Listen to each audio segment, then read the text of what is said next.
obtaining social media license will be straightforward. Malaysia sees potential trade worth 8 billion ringgit with India.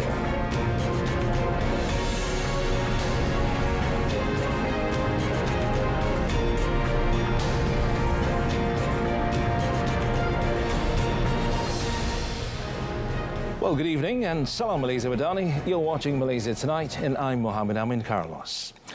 Well, the Ministry of Communications has assured that the process for obtaining a license for social media platform providers to operate in Malaysia will be straightforward. Communications Minister Fahmi Fadil said that the Malaysian Communications and Multimedia Commission, or MCMC, had informed that the licensing process was expected to take between 3 to 5 working days. Well, he added that the ministry expected to receive licensing applications from social media platform operators around October or November this year. Kita memberi jaminan kepada platform-platform media sosial memandangkan yang kita kenakan ini adalah class license. Maka prosesnya tidak sukar kalau dibandingkan dengan individual license.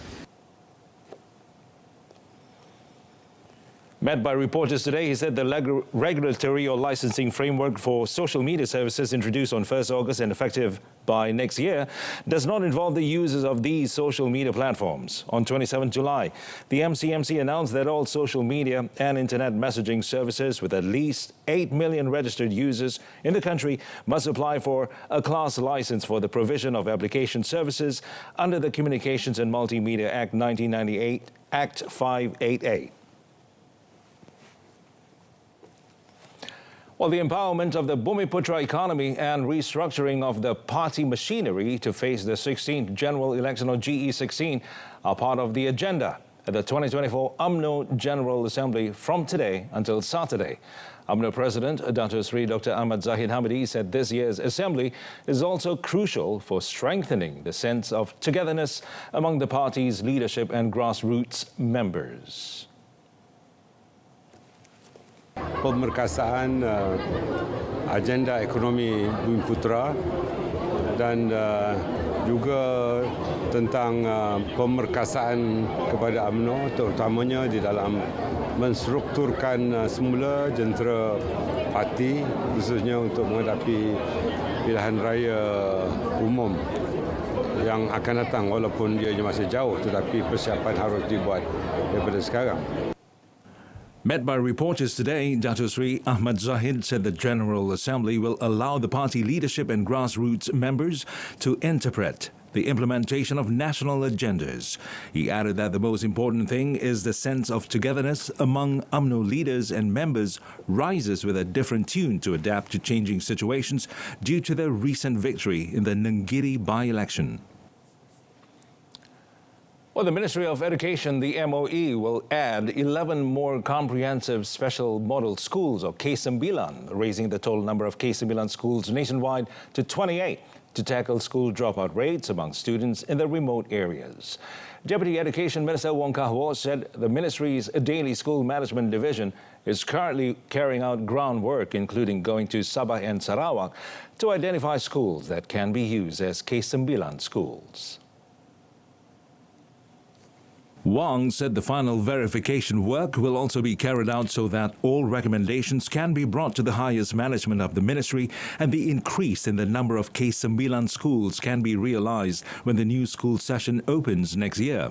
He explained that the existence of the K9 schools aims to reduce dropout rates by allowing students to remain in the same school from year 1 through Form 3, thus eliminating the need for transitions or transfers after year 6.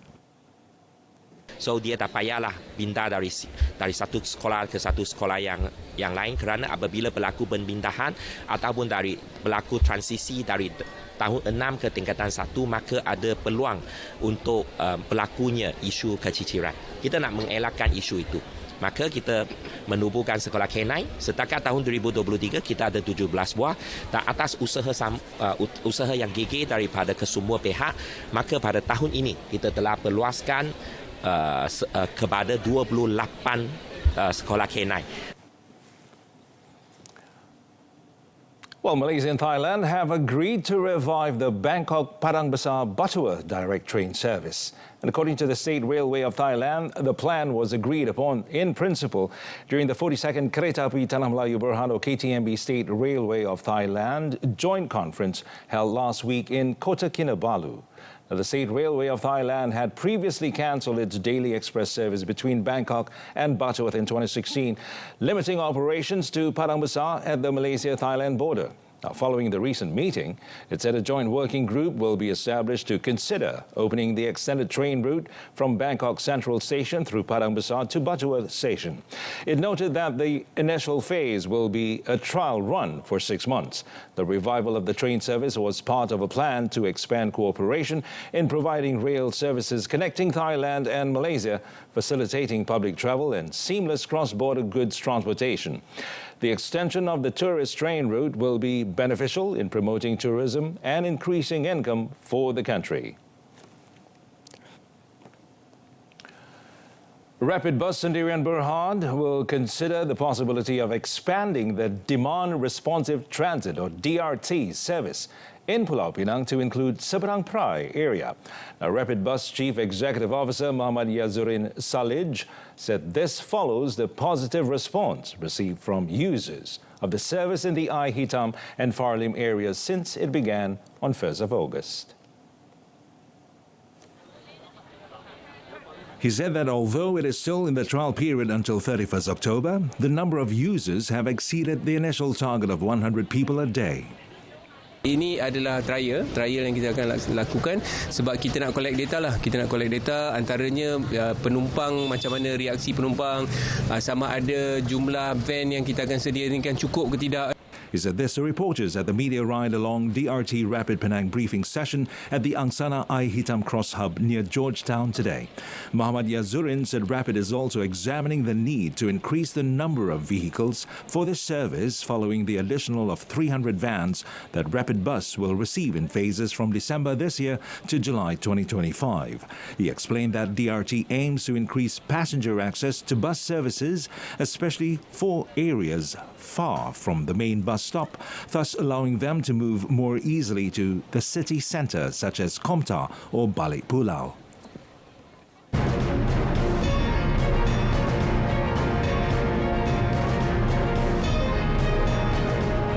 Well, coming up, Malaysia to remain advantageous amidst global trade diversion.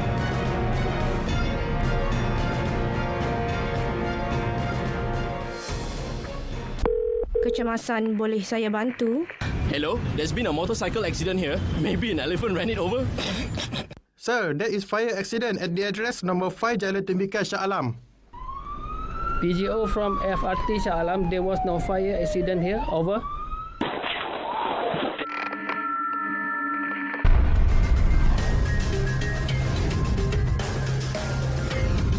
MERS 999.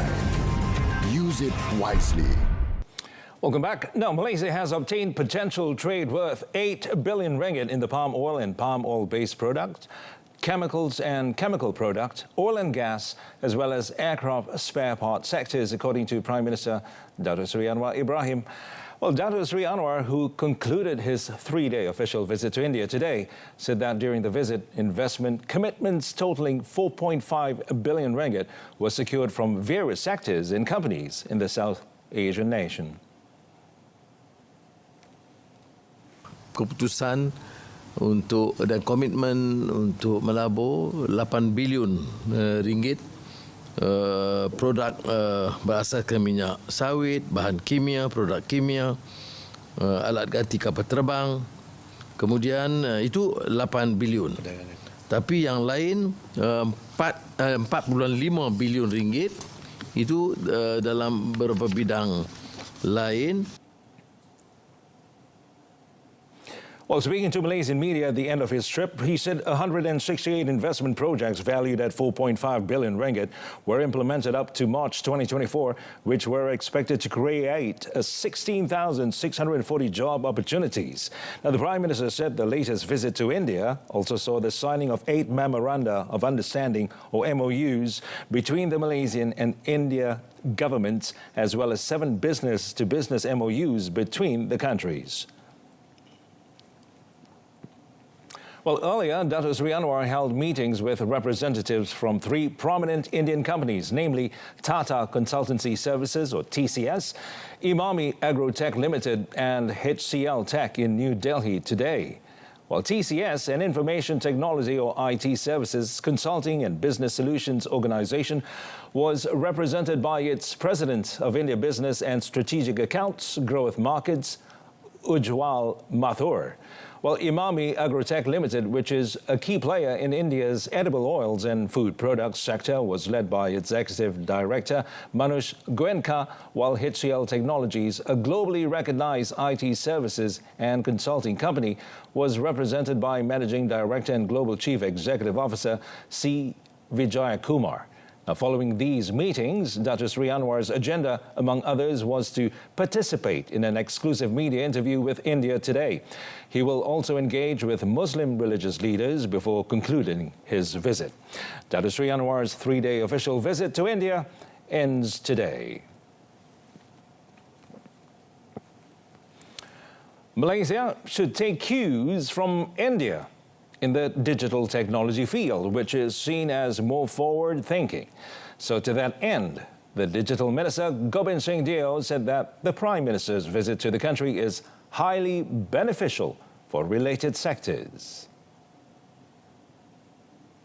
Kita lihat kepada bagaimana India telah pun bangun khususnya dalam bidang teknologi, dan itulah kepada saya satu perkara yang harus kita contohi. Jadi kita perlu belajar daripada kejayaan India dan juga kita perlu minta supaya mereka memberikan kita panduan.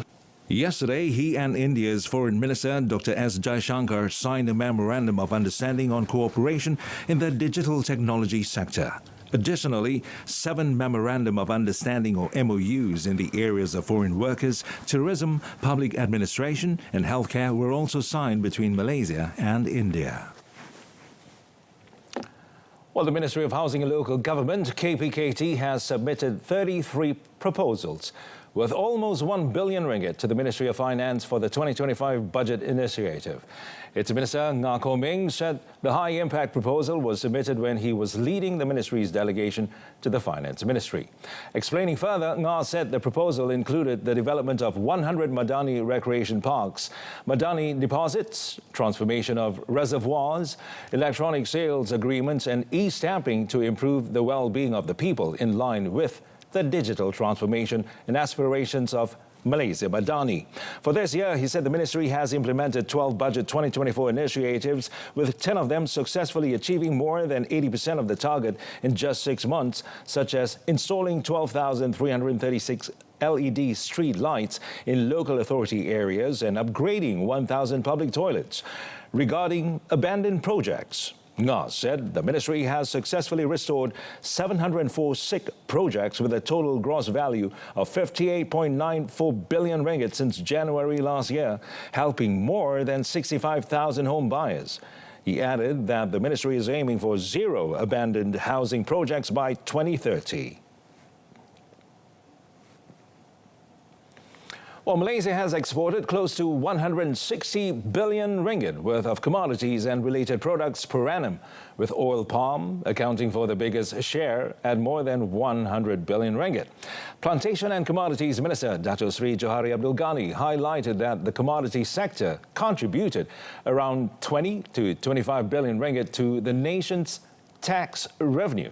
Well, Dato' Sri Johari said the ministry is currently focusing on producing palm oil that stands out from other producing countries by emphasizing sustainability. Well, this way, he said, no country can block Malaysia's palm oil export because it fully complies with environmental and international standards as well as labor regulations in the production process. So at the same time, he also stressed that the ministry is paying special attention to the production of oil palm compared to other commodities, as Malaysia is the world's second largest oil palm exporter. He noted that it was important to prevent oil palm from experiencing the same fate as rubber, pointing out that Malaysia used to be a leading exporter of natural rubber, but has now become an importer of the product instead. Every year, he said, the government has to import 6 billion ringgit worth of natural rubber to be used by the rubber product manufacturers.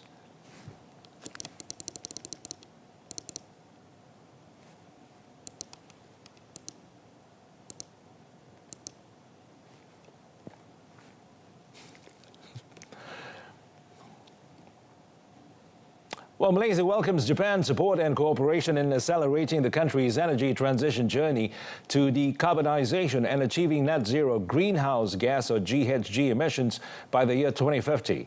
Economy Minister Rafizi Ramli said the national document, the National Energy Transition Roadmap or NETR, that aims to accelerate the energy transition was largely inspired by the inaugural Asia Zero Emission Community or AZEC ministerial meeting last year.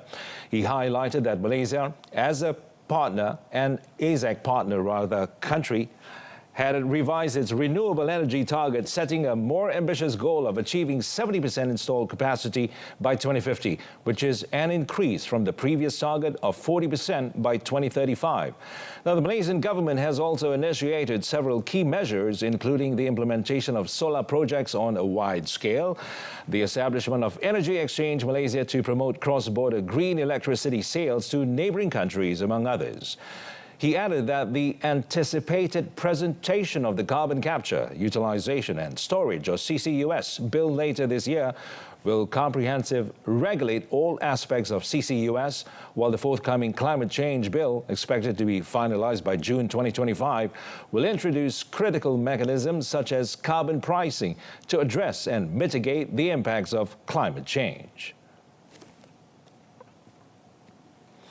Well, Malaysia's strong export performance in July denotes that the country is benefiting from the global trade diversion. And this is according to Malaysia Rating Corporation Berhad MERC's chief economist Ray Choi, as the ongoing trade dispute between China and other regions has a major impact on overall export performance. Well, he said China's Purchasing Managers Index, or PMI, has decelerated faster than the rest of the world, but Malaysia's PMI deceleration is less pronounced compared to the overall worldwide. Now, Roy also noted that Malaysia's export performance is not being hit too much, which proves that the country is benefiting from the global trade diversion, and this could be the baseline scenario going forward. Now, the chief economist highlighted the resilience of Malaysia's exports, driven by a technology upcycle, particularly in the semiconductor and electrical and electronics, or E&E sectors. He noted that the revival of tourism has also benefited the economy. He anticipates Malaysia's GDP growth to reach 4.8% this year, with a forecast of 4.5% for next year. However, he cautioned that declining manufacturing and business confidence in various sectors could pose risks to economic growth. Now, Choi identified factors impacting the GDP forecast for 2025, including the normalization of gross fixed capital formation and FDI, as well as geopolitical uncertainties and inflation risks.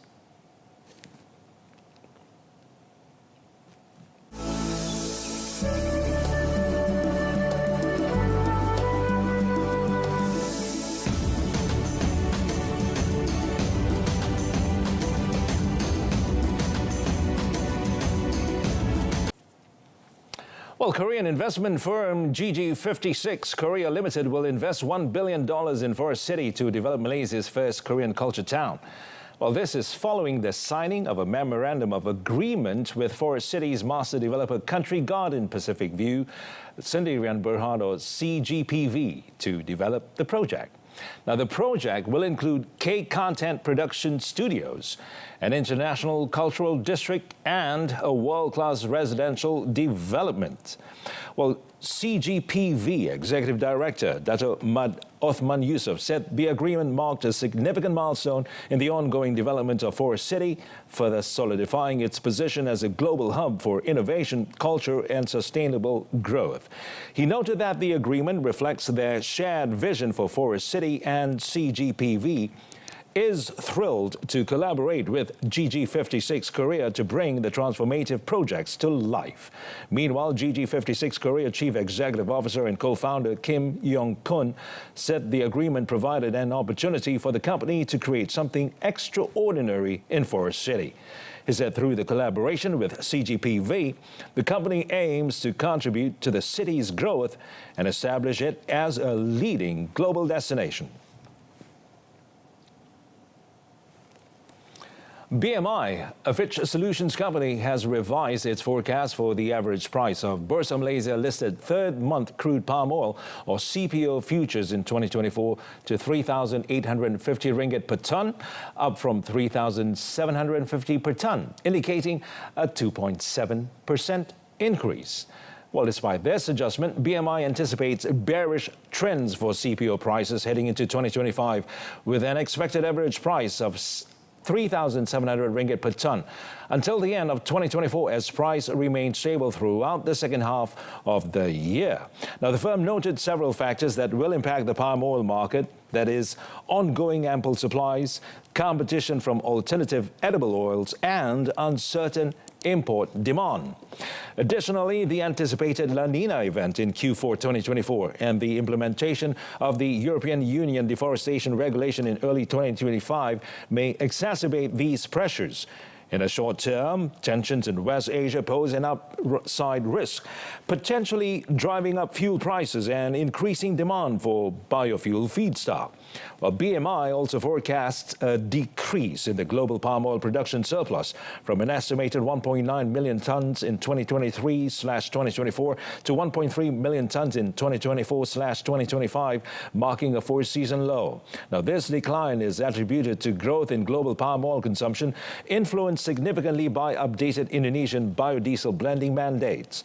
Nevertheless, BMI expects prices to trend lower based on market fundamentals in 2025. Well, Maxis Berhad's net profit rose 7.9% to 356 million ringgit in the second quarter ended 30th June 2024 or 2Q FY 2024, up from 330 million ringgit a year earlier, driven by increased revenue. Now, the telecommunications company reported revenue of 2.59 billion ringgit in 2Q FY 2024, an increase from 2.47 billion ringgit, fueled by a 3.7% growth in consumer service revenue and a 10.8% rise in enterprise businesses. Now, this revenue growth resulted in a 4.4% increase in earnings before interest, taxes, depreciation, and amortization, or EBITDA, compared to the same period last year, which contributed to the higher net profit, as noted in a filing with Bursa Malaysia today. However, Maxis mentioned that rising operational, maintenance and marketing expenses slightly diluted the EBITDA margin by 0.2%. Now, for the 6 months ended 30th June 2024, the company's net profit climbed to 709 million ringgit from 650 million ringgit a year ago, while revenue increased to 5.19 billion ringgit from 5 billion ringgit. Looking ahead, Maxis is committed to its strategy of growing its mobile, fiber and enterprise sectors and aligns with the government's dual 5G network model. Additionally, the company declared a second interim single-tier dividend of 4 cents per share for the financial year ending 31st December 2024, payable on 23rd September 2024 with an entitlement date of 5th September 2024. And now in the second quarter of 2024, or 2Q 2024, 7 states exceeded the national manufacturing capacity utilization rate. Now, according to the Statistics Department Malaysia, or DOSM, the national average rose by 3.8 percentage points year on year to 82.1%. This is up from 78.3% in 2Q 2023. Now, the states exceeding the national average are Labuan, 94.3%, Terengganu, 84.8%, Pahang, 84.7%, Selangor, 84.6%, Negeri Sembilan, 84.4%, Melaka, 83.5%, and Johor, 83.3%. Chief Statistician Dato' Sri Dr. Muhammad Uzair Mahidin stated that every subsector recorded capacity utilization above 80% in 2Q 2024.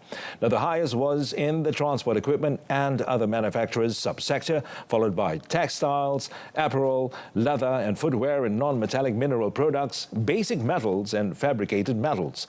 Now, quarter on quarter, the manufacturing industry's capacity utilization rose by 1.3 percentage points from 80.8% in 1Q 2024, coinciding with a 4.9% year-on-year expansion in the Industrial Production Index. Well, the capacity utilization for export-oriented industries increased by 3.9 percentage points to 81.3%, while domestic-oriented industries grew by 3.4 percentage points to 83.7%. Datuk Seri Muhammad Uzair noted that low demand, material shortages and ongoing maintenance of machinery and equipment are key factors impacting capacity utilization.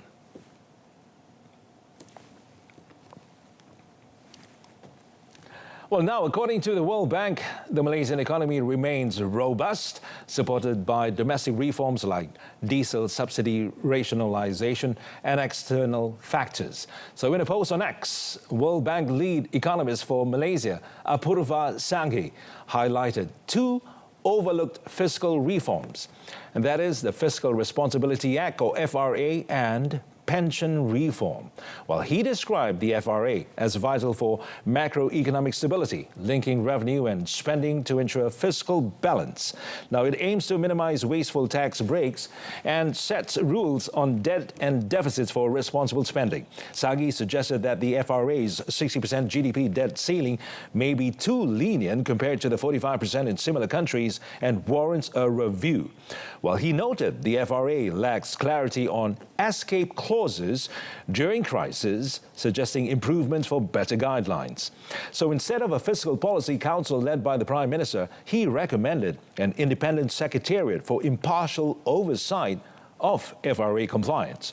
On pension reform, Sagi explained the shift from a refined benefits, or DB, defined benefits scheme to a defined contribution, DC, scheme for new civil servants, enhancing sustainability. The DB scheme guarantees retirement income, which will not apply to new hires. Besides that, the scheme places retirement savings responsibility on employees, reducing the state's unfunded liabilities.